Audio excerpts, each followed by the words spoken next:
கூட்டம் ஓட்டா மாறாதுன்னு சொல்றாங்க. ஓகே, அப்படியே வச்சுக்குவோம். ஆனா இங்க நிக்கிற எல்லாருமே அவருக்கு ஓட்டு போட தானே வந்திருக்கோம். என்ன பாயிண்ட்ல வச்சாலும் அவர் ஏறி தான் வாராப்ல. 18ல இருந்து 50 வயசு ஓட்டு 3,75,00,000 ஓட்டு இந்த தடவை எலக்ட்ரோல விட்டுருக்காங்க. அதுல அவர் 70% எடுத்தா கூட 82ல இருந்து 85 சீட் வர வாய்ப்பு இருக்கு.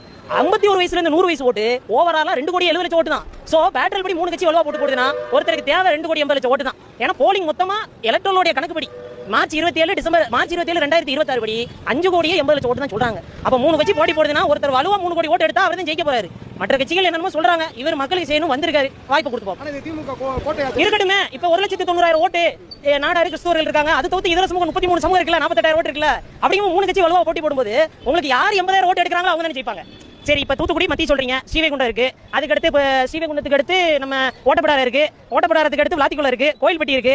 எல்லா பக்கமும் விஜய்க்கு ஓட்டு இருக்குல்ல, அவ்வளவுதான். ஆமா, இந்த தடவை அண்ணனுக்கு குறையும். போன தடவை அண்ணனுக்கு விஜய் ஃபேன்ஸ் அதிகமா ஓட்டு போட்டோம். இந்த தடவை கண்டிப்பா குறையும். அண்ணா அவர் பாட்டில் அவர் பயணிக்கிறாரு, நாங்க எங்க பாட்டில் பயணிக்கிறோம், அவ்வளவுதான்.